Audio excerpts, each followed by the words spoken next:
We live? Almost that blue bar. It's just letting you live. What blue bar? Okay.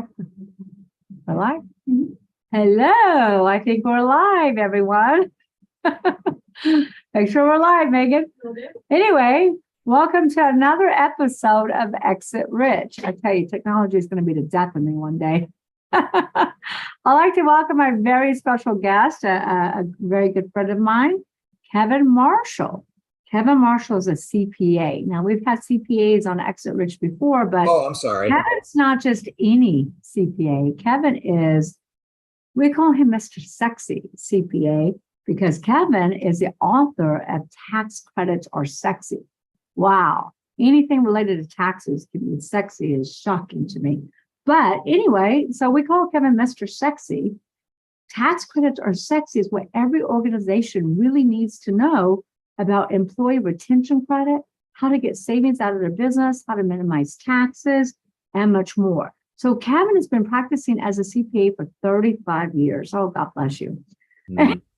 He serves clients across the country via his virtual CPA firm. Now listen to that, virtual CPA firm. I love it. And he specializes in difficult specialty turning around businesses, especially in the financial situation. So he deals with companies that are having a horrible financial issues. And how many businesses do you know, or how many of you are listening to this program today that you're having trouble with your finances? You're having lack of profits. Well, Kevin's your man. Mr. Sexy is your guy. So Kevin's awards, he's got so many awards, too many to name. But Kevin's awards include Money Magazine, People to Watch, and Harvard Business Journal's 40 Under 40. Kevin, you're over 40, aren't you? I am now. So anyways, Kevin, welcome to the program. So Thank delighted to finally get you on the show. Yeah. And so delighted to talk about what everybody wants to know. How do I minimize taxes? How do I use tax credits? Most business owners don't even know what tax credits are. Most CPAs have never heard of them. They've never utilized them either. So you're going to be a great asset. So before we get started, tell us a little bit about what was Kevin like as a little boy? What got you involved and why did you want to become a CPA in the first place? And why tax credits?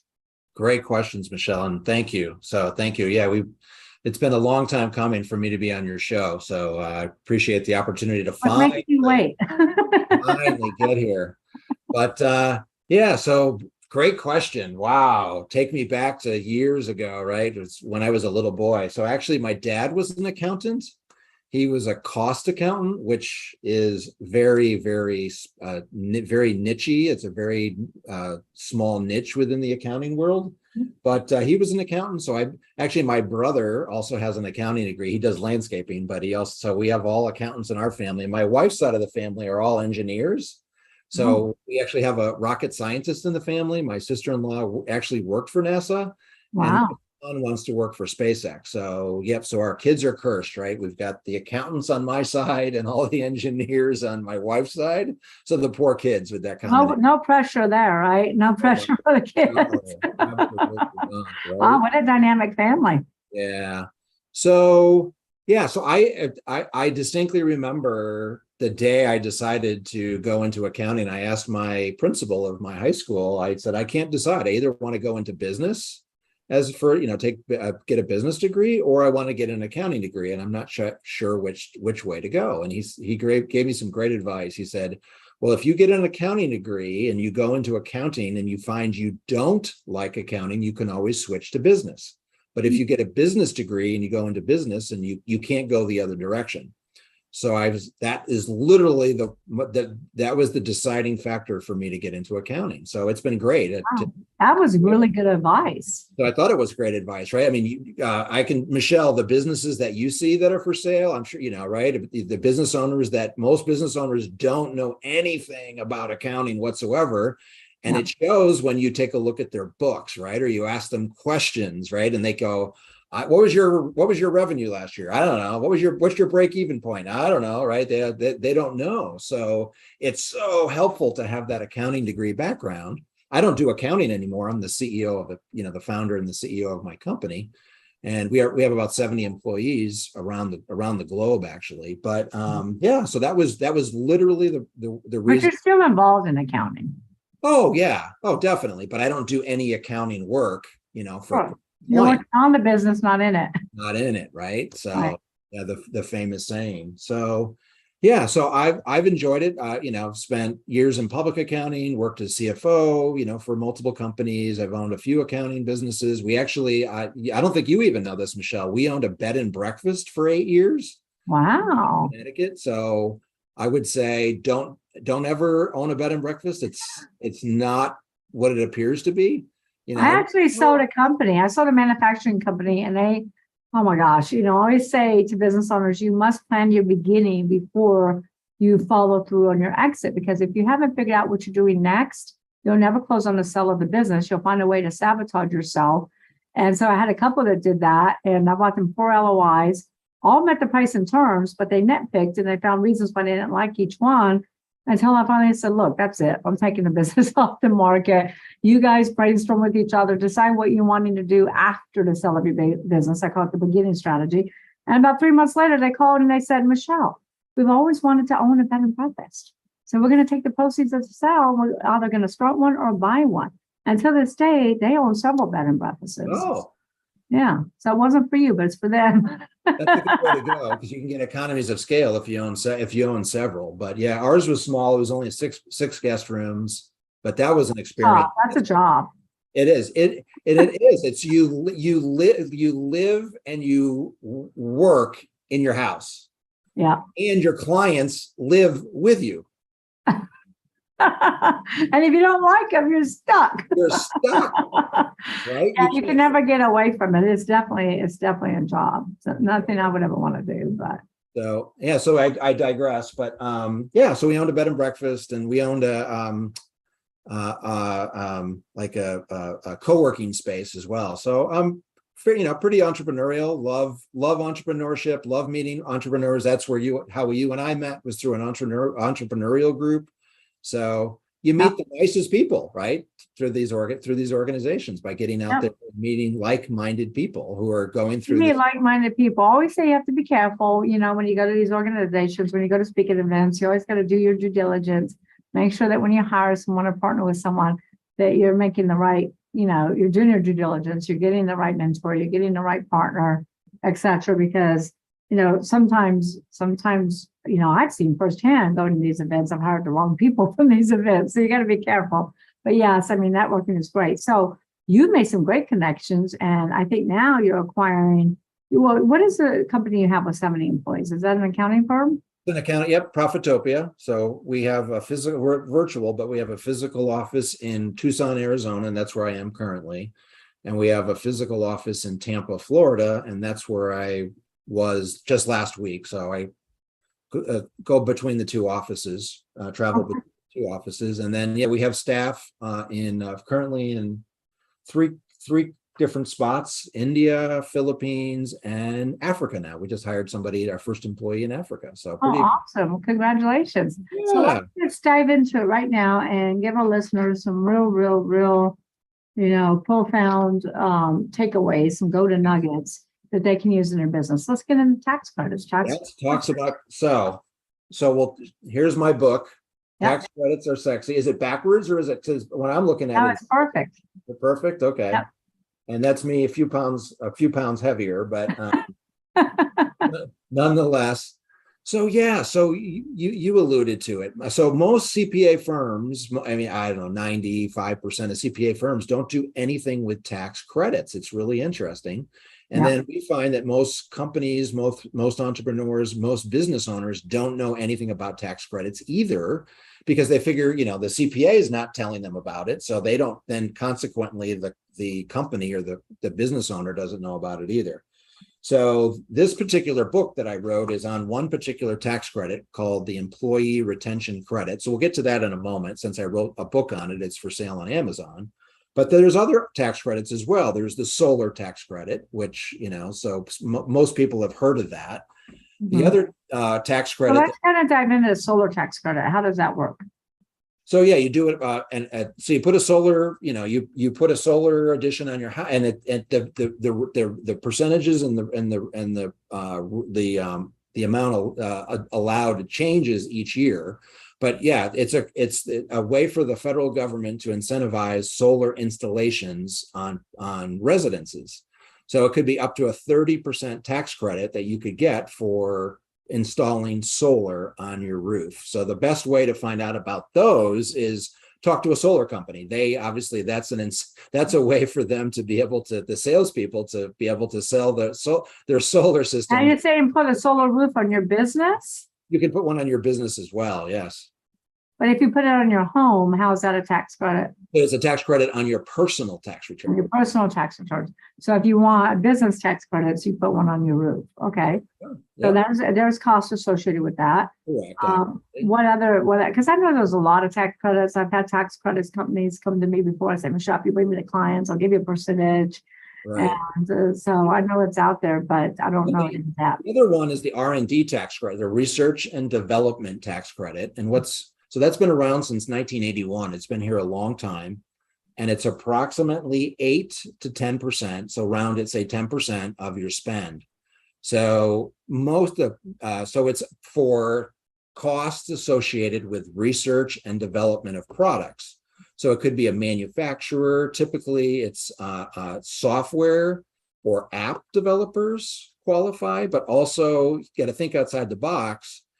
So like breweries, believe it or not, qualify for the R&D tax credit because why? Why, Michelle? Because they're creating new beers, new recipes. So wineries would qualify for that. Anybody in the product business will qualify. Anybody in a product bit. So and again, it's 10%. So if you spend $30,000 on something and you only get a $2,500 tax credit, is it really worthwhile? Maybe, but if you spend $1 million, now you're talking, right? You're talking an $80,000 to $100,000 tax credit. And Michelle, fill in the blank. An $80,000 tax credit is money in your pocket. Sexy. It's sexy. I said money in your pocket. Money in your pocket too, right? But money in your pocket is always sexy. Right? Exactly. No matter how. So I think that's a very good point. Let's just talk about that a little bit because, even if you're not in the product business, like we're looking at adding a SaaS component to our company. So that would have a tax credit. And even if I'm only spending, let's say I'm spending $250,000 on that, and it still gives you some money back. Right. And same thing we're developing a coaching company. Well, would it work on a coaching company? Possibly. There's specific rules you have to look through and see if you qualify. But yeah, there's certain tests that you have to meet. But potentially, if it's got a SaaS component, I think it will. SaaS component, or you're creating a new process. Yeah, creating a new process for sure. Yeah. But again, you have to, weigh cost benefit analysis, right? So. But if you're spending the cost and the credit is there, why not take advantage of that? Exactly. Okay, so what are some other ones? So the last one would be WOTC, WOTC. WOTC. Well, make sure we put that in the comments. Yep. WOTC, Work Opportunity Tax Credit. Okay. It's the credit ranges anywhere from $1,500 to $9,500 per employee. So this is the employee retention program. This is not the employee retention program. Oh, okay. I'm jumping ahead. So the way you get those credits are you need to hire employees in certain categories. So the categories are ex-convicts, ex-felons, and veterans, and people coming off of welfare. So and it ranges, like I said, it just depends on you just have to, hire somebody and look and do the analysis. But that credit is they only have to work like 100 hours. It's a sizable credit. So we have clients that I can think like a restaurant, they will, and I'm not going to tell you the name of the restaurant, but they hire ex-felons or they hire ex-cons because it's a way to give back, number one, to the community, but then also number two, they get the tax credits. So we have a restaurant client that they specifically look for hiring ex-cons. We have another client. It's a car wash, like auto detailing shop. Mhm. And that's what he does. He hires all ex-cons. And so it's a way, because it's hard for ex-felons to get jobs. Yeah. And then Um, the other way is veterans, and right? veterans too. It's a I great way really, really, really love helping out veterans. of helping out veterans. It's a Wow. great way to help out the veteran community. Yeah, we're actually partnering with a veteran company that it's a franchise, but all the franchisees are going to be veterans. Yeah. And so I wonder if there's a tax credit there because they're franchisees, not employees. No, it would have to be employees. They have to They be, have to be employees, but they can hire they veterans. can hire veterans. Yeah. Okay, cool. And then the So third that's a one was, little quick summary of some of the other tax credits that are out there that most business owners are not aware of or wouldn't think of. Like, like I said, if you owned a brewery or a distillery or in a million years, you wouldn't think of, utilizing the R&D tax credit, but so it's available. well, especially like software companies. And the software company don't think about it either. Correct. And there's so many other companies, if y'all just think about your business, everybody that's listening right now, there's so many other companies that do have software component or are adding a software component Right. to their business. So many that businesses are creating apps these days. So yeah, and yeah, exactly. And so what did you say the third one was? So it was the one we want to talk about, the one I wrote the book about. no, So, the third. So if you hire veterans, ex-cons, and people coming off of welfare, off state assistance. off of welfare. Now, what about mentally challenged or blind or deaf or no? No, Oh, well, it's just those three categories: veterans, ex-felons, and people coming off state assistance. gotcha. Okay. And cool. there's a fourth, summer interns too, actually. Oh, I have a lot of summer and fall interns. Is it just summer? It could be fall and spring. Well, yeah. So an intern, yes. So there's a tax credit for that Yeah, $1,500, yeah, per intern? per intern. Holy cow, if my people are listening, we need to go back and claim all of our tax credits. There you We go. have a list of interns to intern at Solar Tucker, and right now I think we have like 7. Oh, wow. I did not know that. We've been doing it for about 20 years. See all that money I just left on the table? Wow. Learn Cha-ching. something every day. All right, Kevin, what else is sexy? So the ERC, the Employee Retention Credit, which is what the book is about, and it's amazing to me that still, a year, I don't know, a year after the pandemic, are we still in the pandemic? Are we not? When did it end? Who knows? But right, post pandemic, call it, right, that we're still finding businesses don't know about this amazing tax credit that President Trump put into place in March of 20 when COVID hit and the whole world came to a screeching halt.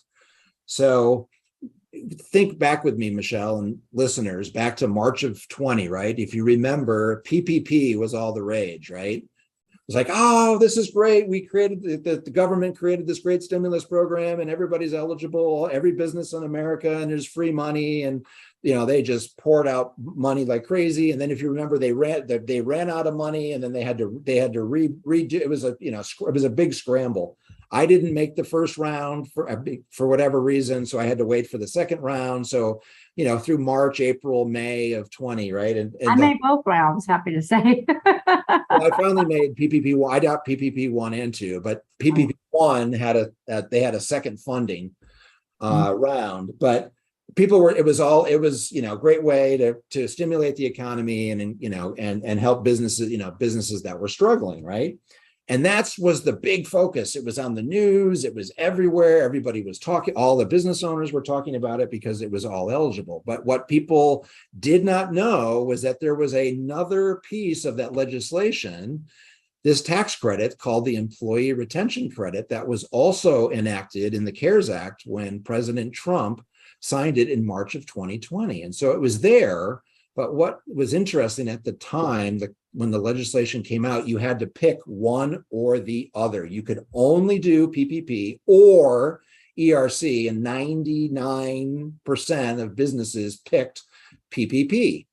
So it was this thing that just was there in the legislation that people were ignoring, nobody knew about. And then all of a sudden on December— Nobody talks about it, really.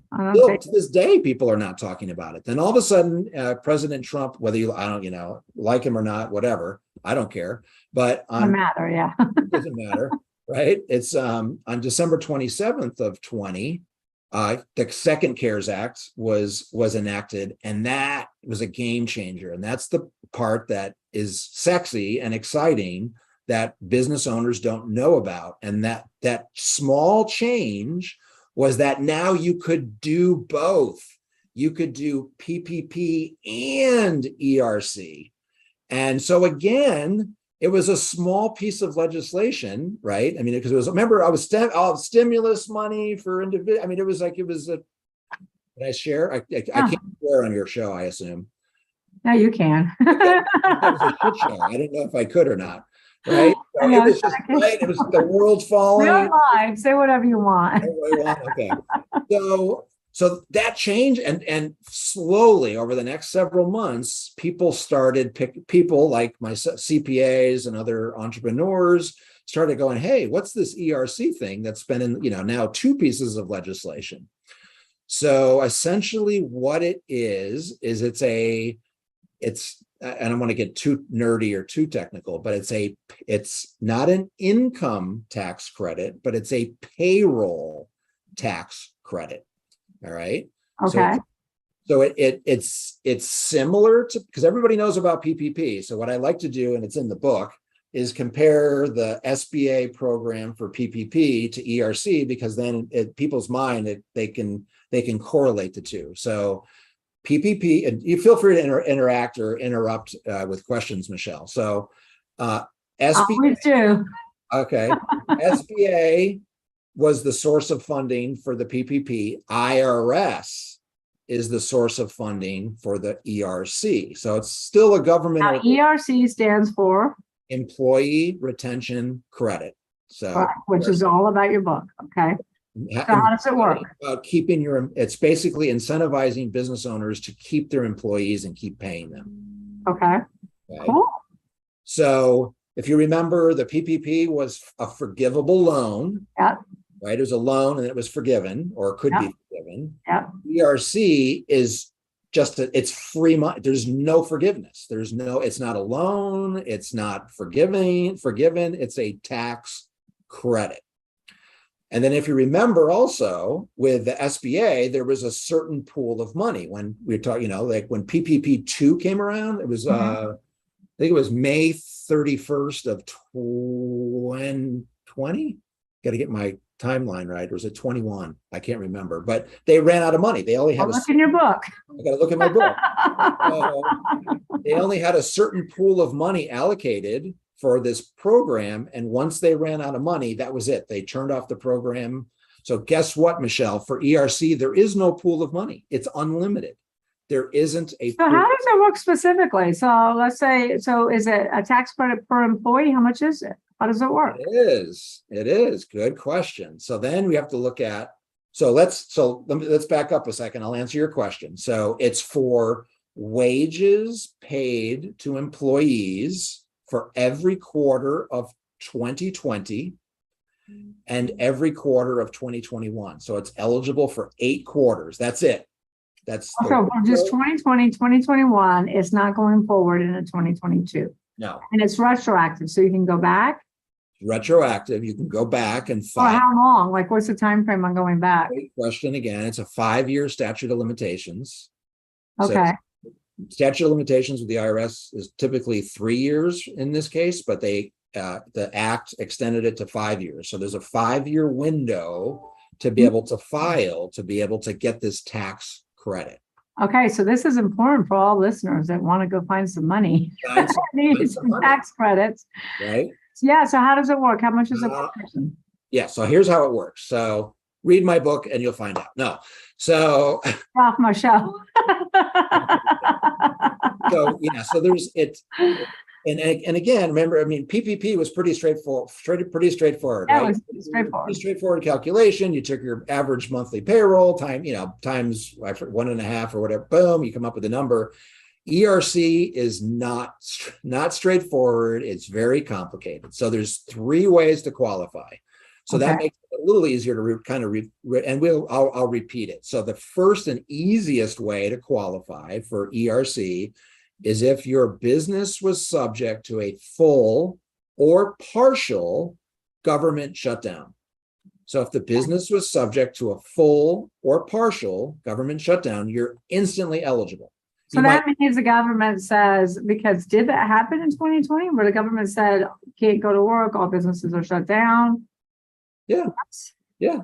Yeah. So they're doing this as they did this as a way to incentivize them, again, incentivize employers to retain their employees, but then nobody knew about it. It was just this weird law and this But the weird. government didn't come out and say, you have to shut down your business. So they did, yeah. I mean, right? Government, state and Yeah. local governments were I'm shut. trying to remember. I mean, I came to work, I came to the office every day with one person, everybody else worked from home. Remember restaurants. So Yeah. every almost well, I know they closed down restaurants. I know they closed down bars. They closed down a lot of retail businesses. They did encourage everybody to work from gyms, home. dental offices, right? Gym, bars, and there's certain businesses that, everything shut down. Camps, right? Summer camps. Yeah. All Uh, businesses really. I mean, M&A took a huge nosedive in 2020. yeah. Everything shut down. Yeah, 1,000%. Okay, so that's number one, government. So pretty much guaranteed every restaurant in America qualifies. Every restaurant, probably every health club, every bar. I mean, I don't know about grocery stores. What about just businesses like M&A firms? Well, but again, no, because you're a service company, so your company was not subject to a full or partial government shutdown. Right. That's right. So you wouldn't qualify. So It's it's mostly public retail type businesses. correct. So and then then it gets complicated. Right? You're only eligible during the shutdown. It's not so straightforward and simple, but so that makes it easy. Because most businesses know or remember, did I have a shutdown or did I not have? Was my business subject to a shutdown? Well, restaurants weren't even really shut down. Restaurants were still open. They Pharmacies. were partially shut down. They had to restrict, if you remember, right? You had to Pharmacies too, yeah. they either had to do delivery or takeout only. They had no you couldn't sit down, or if you sat down, there was a Yeah, restaurants were almost all shut down, but I'm talking like grocery stores, pharmacies, Walmart, Target, no, they weren't shut down. Yeah. So Well, it's look at like the churches. restaurant industry. Look at churches, right? And that churches, some churches, there was like, I know in Tucson, there were gatherings over 50 people. You were not allowed to have gatherings over 50 people. So all the museums shut down, all the live venues shut down. The churches were, in Tucson at least, the churches were exempted from that law. But so any business that would have been affected by that shutdown would be eligible for this tax credit. And that's where it gets sexy. People go, oh my God, there's free money out there from the feds, I don't even know about it, right? I've been suffering. I had to shut down my business. I had to shut down, restrict, whatever. Those businesses are the ones that really need it. Exactly. So that's. And so they could get both. They could get the PPP and the ERC. Yes, exactly. So that's one requirement. You had to be shut down. What's this? So that does rule out a lot of businesses, though. Oh, yeah. Yeah. So you can qualify for one, two, or all three of the methods, actually. I think we've had one client actually qualify under all three. So first way, easy, shutdown, right? We are subject to a shutdown. Second way, and pretty straightforward too, are you a new business? If you're a new business, and the IRS definition of a new business is you started your business on or after March 15th of 2020. So March 15th of 2020, you are eligible for up to, and are you sitting down, Michelle? Up to $100,000 tax credit. Per person or just total? Total. 100,000. And how much did you say the tax credit was if you were shut down by the government? How much was it there? It's unlimited. So what do you mean unlimited? $2.8 million tax credit. Yeah. So if a restaurant was shut down, and let's say they have 25 employees, how much tax credit do they get? Ugh. So the running No, I like to get into the weeds. So here's the running joke in the office. One, He knows. question is, I don't know. And two, it depends. So it depends how long the shutdown was. How many employees did you have? How many of the employees are family members? Because family members are not eligible, and owners are not eligible. Did you get PPP money? Did you not get PPP money? So there's because you qualify for each separate quarter. So you could qualify for one quarter or for all 8 quarters. So it just depends. This is why it gets complicated. So if we have restaurant owners listening, and there's so many, and churches, etc. So what do? They call somebody like you and walk them through the minutia. And you always say the devil's in the details. And so they walk you through. So they call somebody like you who's an expert, right? Correct. Okay.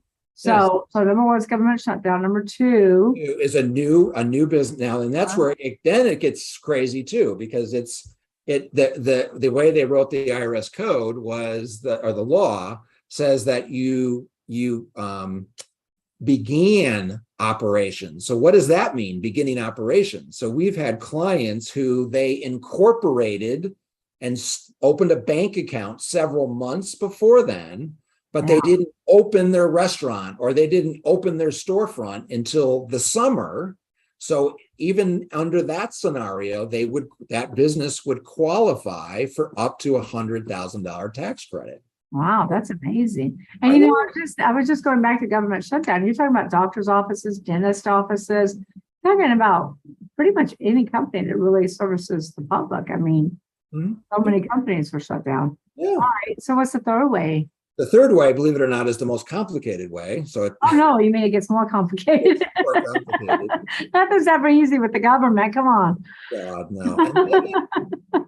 The initial IRS regulations that came out on this was only like 108 pages. So there's a lot of gray and ambiguity out there too around this versus like, the regular IRS tax code, which is just volumes and volumes of, books on the IRS, the normal tax code. So the third way to qualify is similar to the way businesses were able to qualify for PPP2, the second round, where you had to demonstrate a decline in revenue.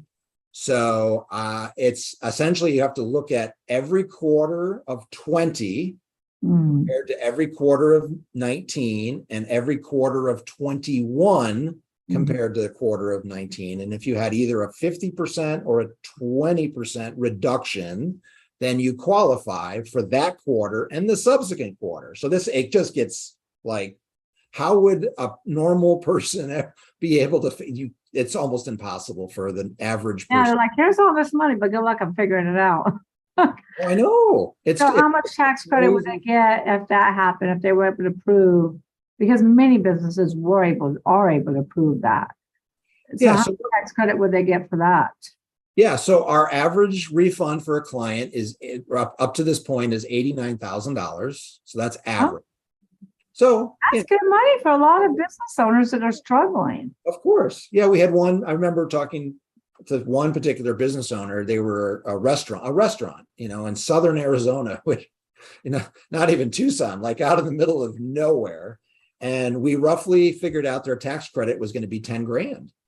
And that's like a payroll for them, or that's a couple of months of rent, right? So, I mean, get $10,000 of free, I hate to say free, but free money. Free. So how much do you cost? Your bill.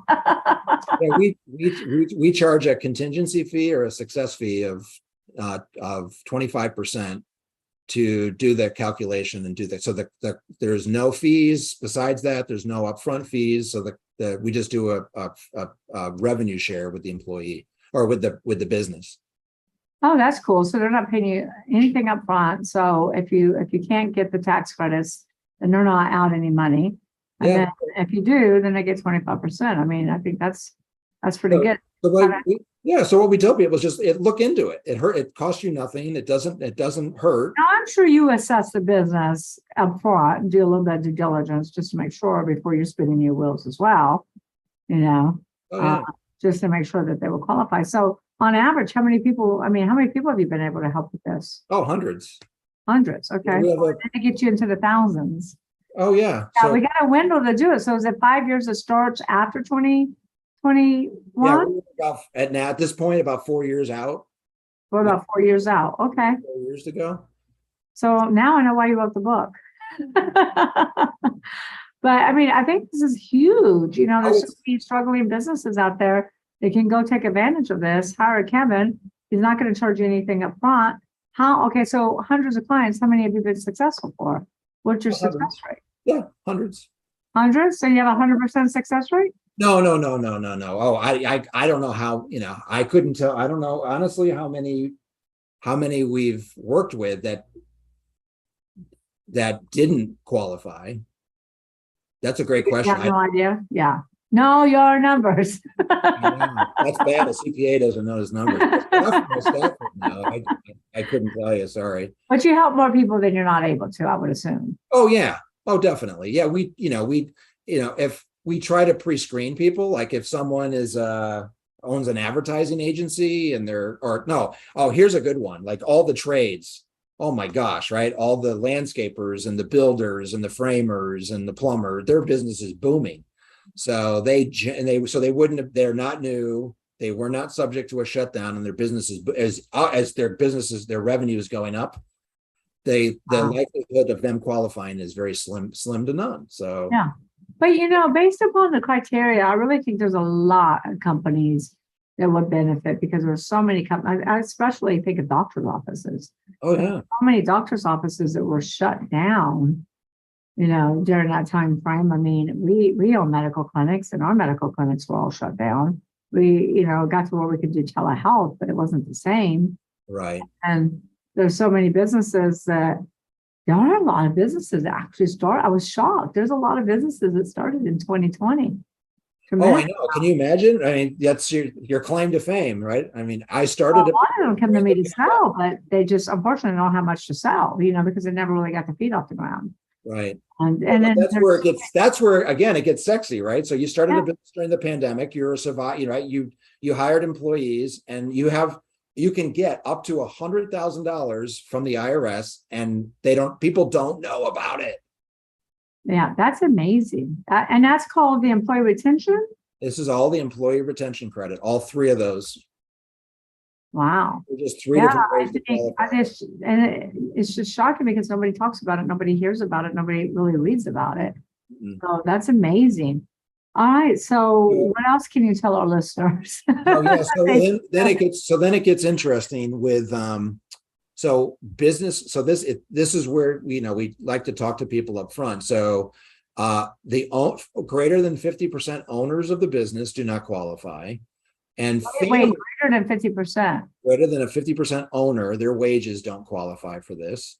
And wages don't qualify, but the business could still qualify. The business could qualify. The other employees could qualify, and their family members. And family members wages don't qualify. The definition that the IRS has for family members it's like step parents and brothers and. Yeah, but do those family members have to be working in the business? So the family members don't. They don't qualify for this tax credit. Oh, they don't qualify. Family members do not qualify.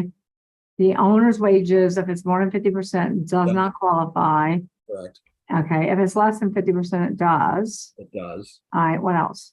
So then this is where it gets you mentioned this before, as far as, so then what needs to be done is a calculation of all the wages paid during these periods, and allocate, and I try not to get too nerdy or too into the weeds, but you have to allocate all that salary or all those wages between PPP and ERC, because the terminology is you cannot double dip. Yeah.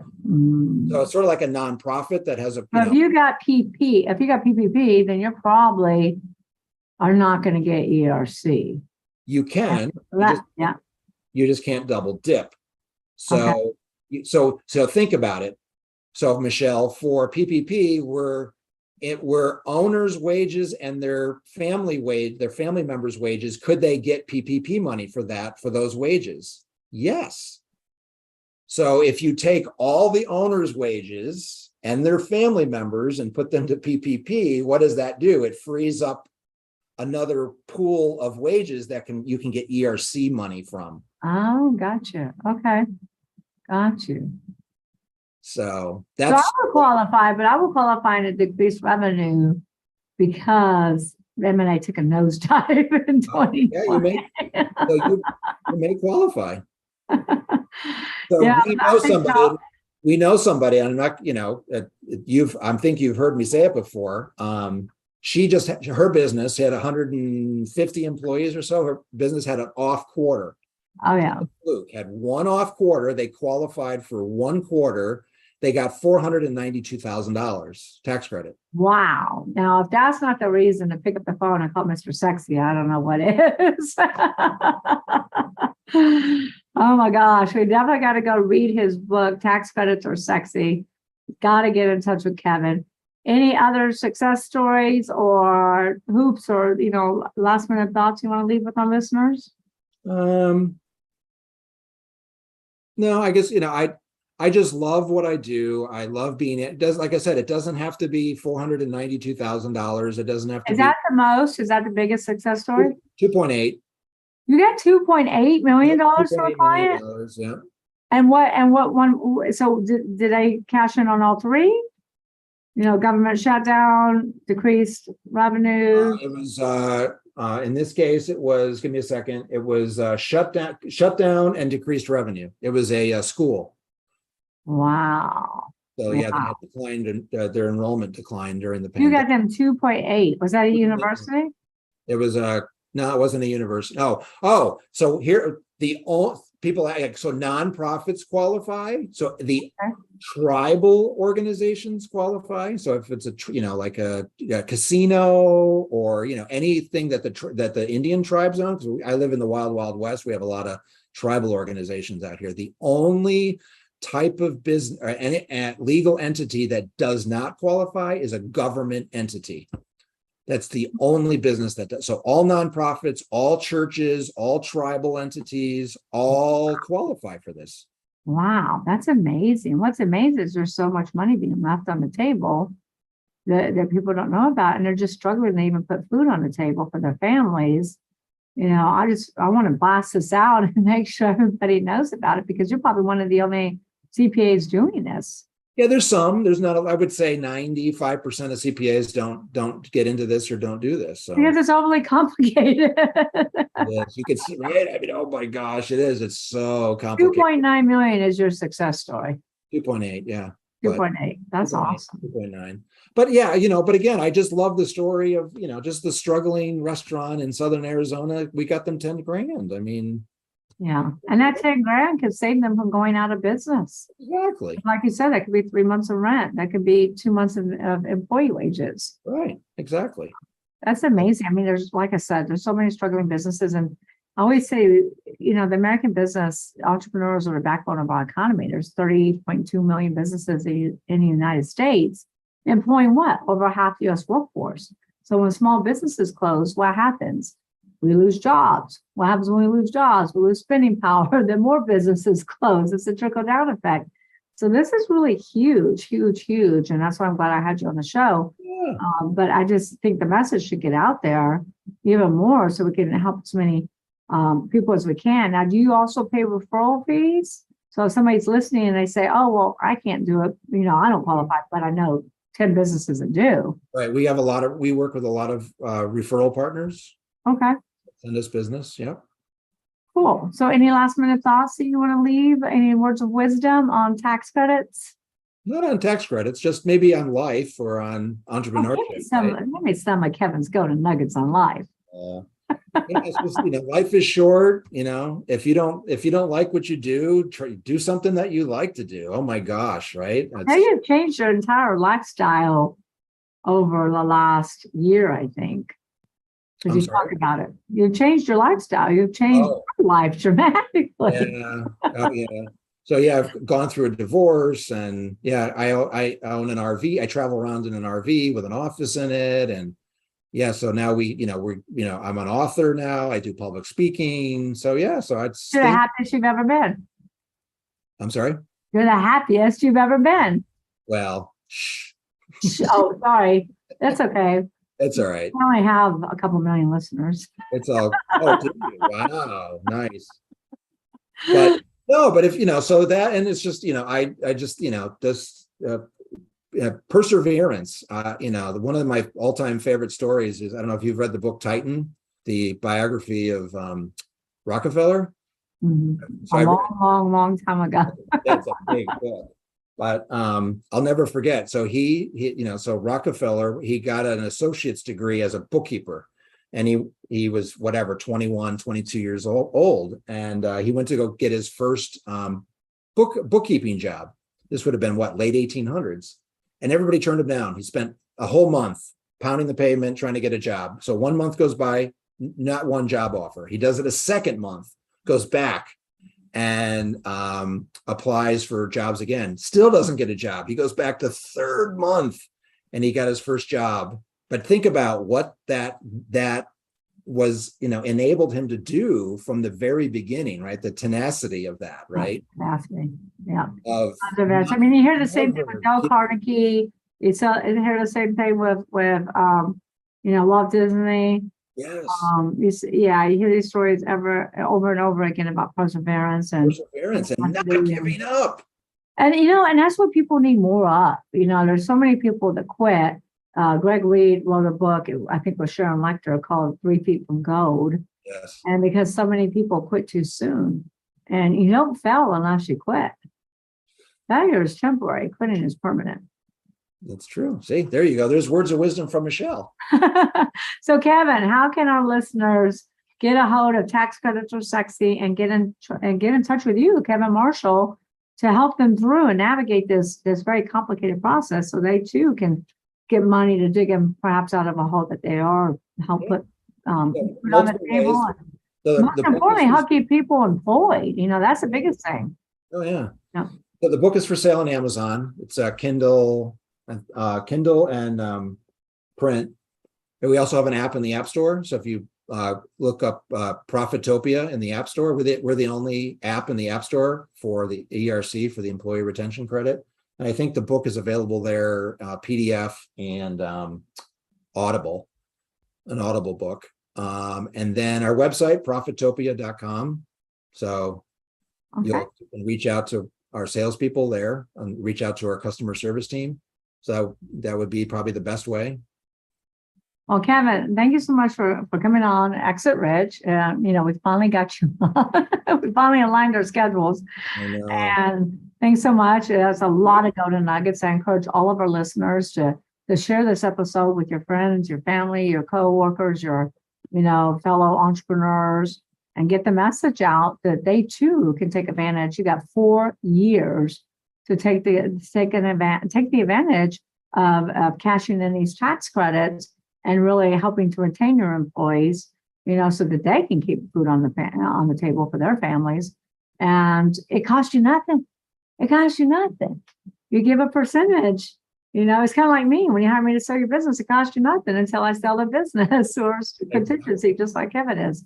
So I encourage everyone to reach out to Kevin and everyone to go get the book, Tax Credits Are Sexy. And I thank everyone for listening, tuning in, sharing another episode of Exit Rich.